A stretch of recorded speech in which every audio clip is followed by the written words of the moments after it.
Welcome back to another UFC fight prediction video. In this video, I'll be predicting the prelim fights for UFC Fight Night, Overeem versus Saki. So without further ado, let's get to our first fight on the prelims and our first fight on the card. So in our first fight, we have in the bantamweight division, Cole Smith versus Hunter Azure. So when I see this fight right here, I see hard work and experience versus raw talent. And I'm not saying that Hunter Azure doesn't not work hard.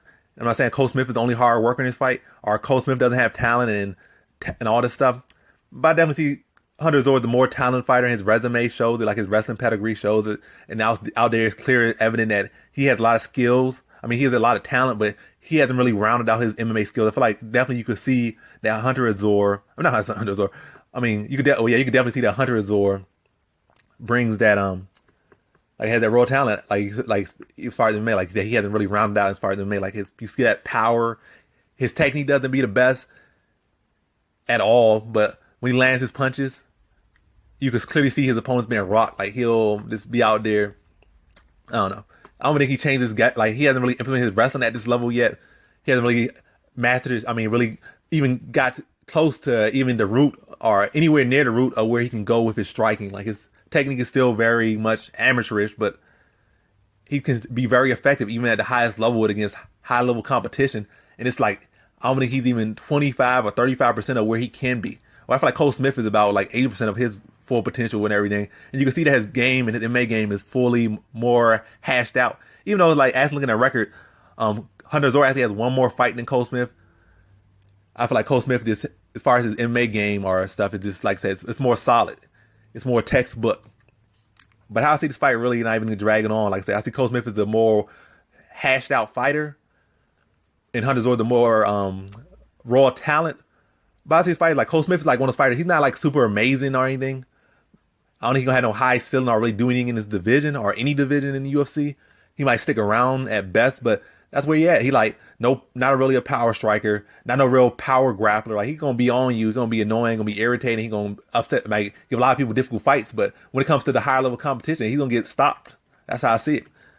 And going against Azure, who has that wrestling pedigree, Hunter Azure might not be implementing his wrestling like he can or should be able to yet in MMA. But I feel like any point if he started really working on wrestling and like implementing that, he can be a very big problem in this division. And he, like I said, if his skill set, he rounds out his striking and rounds out his skill set and rounds out his MMA game, he's gonna be a problem. I feel like in this fight, even though he might not be at where he can be at yet, or even really change. In fact, if he just even where he was at in his last fight, I feel like that's enough to beat Cole Smith. I feel like he can, with his wrestling pedigree, he can shut down Cole Smith's grappling. Then on feet, his power can upset Cole Smith. But I feel like in this fight, if he's smart, and I feel like it's what he will do and what he should do is have a camp where he definitely training grappling a lot, implementing his wrestling. And like I said, keep working on that striking, but in this fight, work on his cardio and work on his wrestling even more. Keep going back to, his bread and butter. That's his true thing. He's truly a wrestler. And I feel like he can just dominate Cole Smith in the wrestling. And if not even use it, I feel like it definitely shut down Cole Smith's takedown or neutralize his effectiveness with his grappling. So I see this fight as Hunter Azure shutting down Cole Smith's grappling, which I feel like grappling is a huge aspect of Cole Smith's game. I feel like his striking is more cleaner than Azure, but I feel like Azure's power will be power and wrestling, whether it be defensively, offensively, or both, will be a big factor in this fight at beating Cole Smith. And I feel like I said, whether either or both, that's going to affect Cole Smith's game. Then the power versus the volume is going to favor Azure. Azure's going to have the power, but Smith's going to have the volume. But that power, the takedown defense, and maybe even implement some takedowns of his own, which I feel like he should do in this fight, will lean it to Azure in a very close, gritty fight. So in this fight, I got Hunter Azure via decision.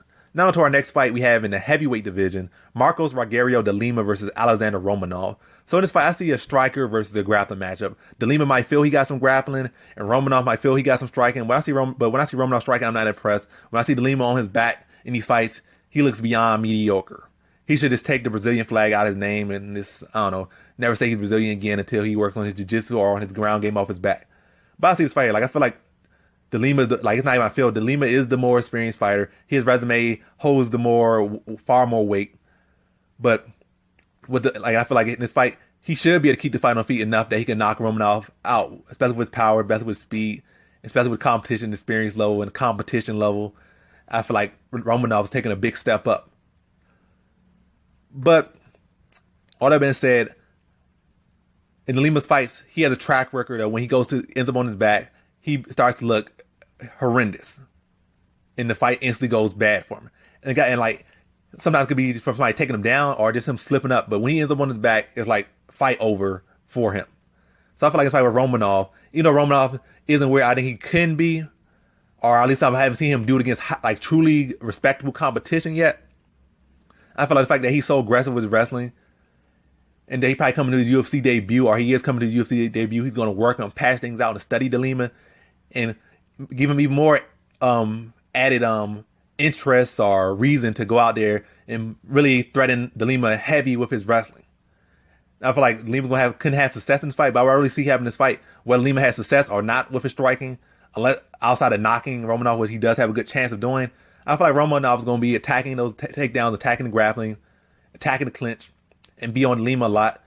Eventually able to get a takedown, whether it's be that the Lima slips like he did in some fights, or whether he's able to really, through his aggression and his consistency and his pace and his pressure and his effort, able to get a takedown. I feel like once he gets him a takedown, I feel like the fight is pretty much over. Even if Lima explodes back to his feet off one takedown, I feel like it's going to significantly affect his confidence, significantly affect his cardio, affect that gas tank. But I feel like Romanov's going to take him down again if he does explode up, or even that one time. I really feel like that one time's going to do it. Like, he might get up. I don't feel like he's going to explode up from that first time, but I feel like if he does get up, it's going to be like a tired, wear down, like he's going to be like really drain himself to get back to his feet, and then get put back down with short succession.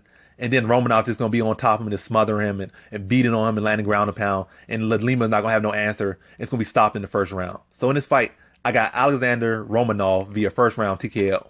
Now to our next fight we have in the flyweight division, or women's flyweight division, Montana De La Rosa versus Viviane Araujo. So look at this fight right here. What I really see in this one, I see Araujo as the more well-rounded fighter, for sure, more dangerous fighter, for sure, but the undersized fighter. And you're going against Montana De La Rosa, who's a wrestler grappler, and wrestler grapplers typically do well against smaller fighters, especially when they're wrestler grapplers who can wrestle the whole time and not just be having one or two takedowns a fight, or one or two good takedowns a fight. But a fighter like Colby Covington or Usman and et cetera, could be any fighter that can wrestle in like the non-stop, like De La Rosa can, is always going to be an issue for a smaller fighter. Those fighters that can only wrestle for like say, get two good takedowns, typically have issues with those little slippery fighters who can get back to the feet, because once they get those little two takedowns shut down, or don't have the success they want with those two takedowns, then they're just on the feet, tired, and they're going against a better striker, or a faster striker, or a faster and better striker, or this and that, or a more talented, more well-rounded fighter.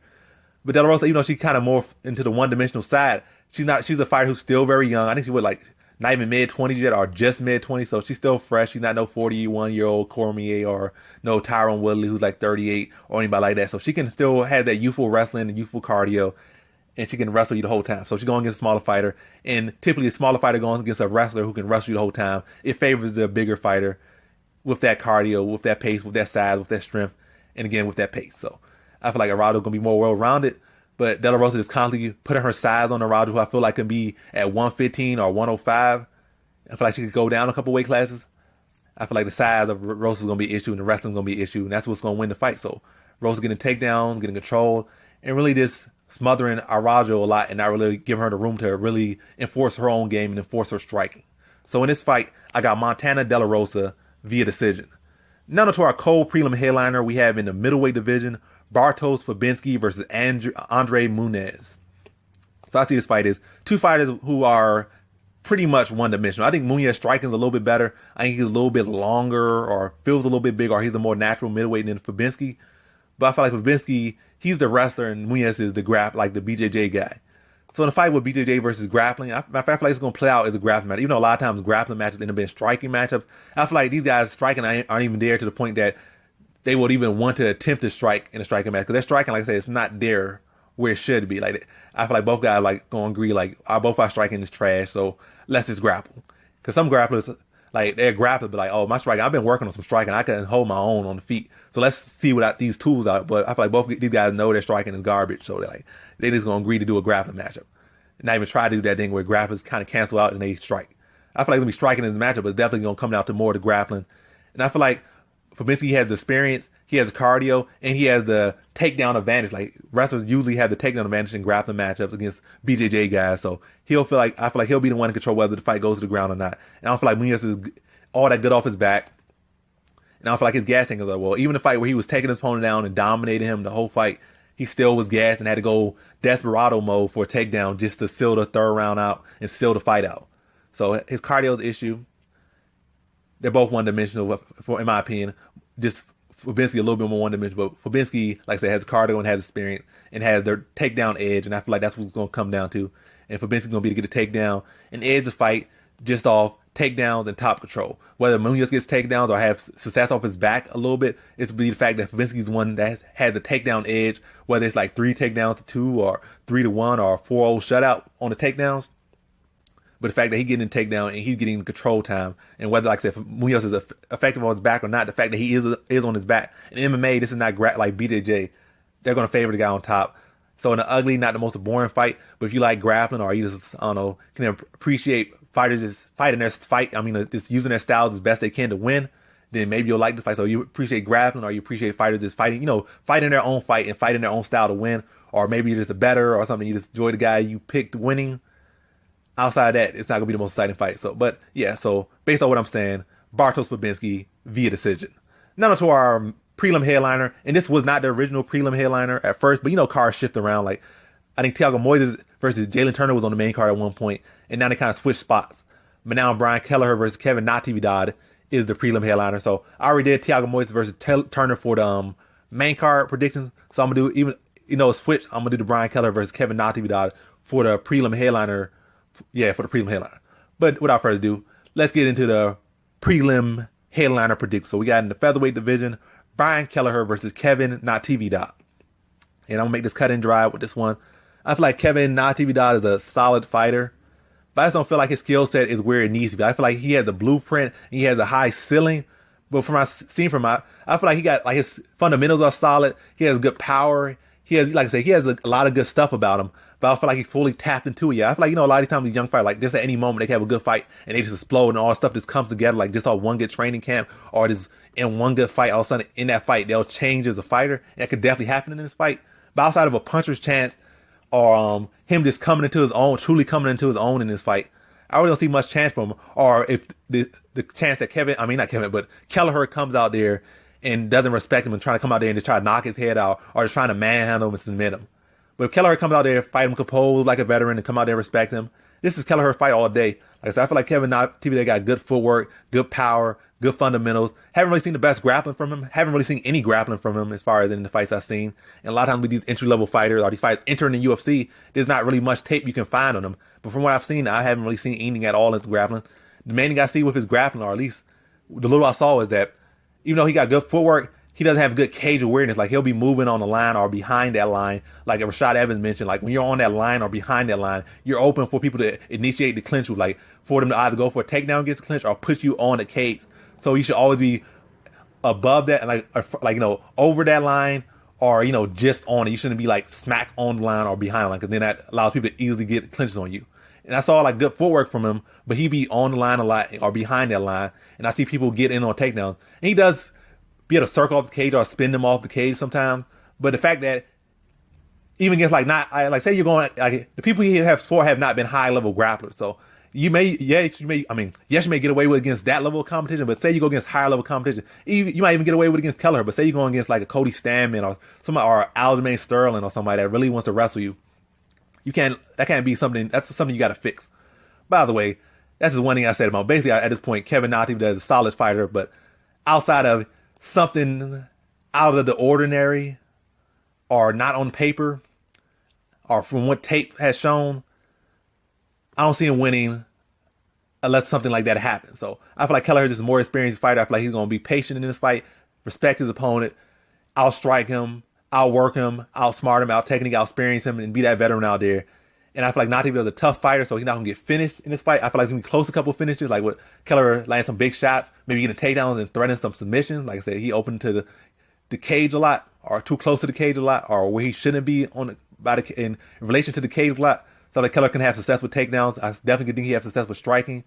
I think he has success in mixes all together like a true mixed martial artist, like a true veteran, and just be the leader of this dance and just implement his style and implement his will in this fight. I don't think it's an easy fight by no means, but I feel like Kelleher will fully be in lead of this dance like 90% of this fight.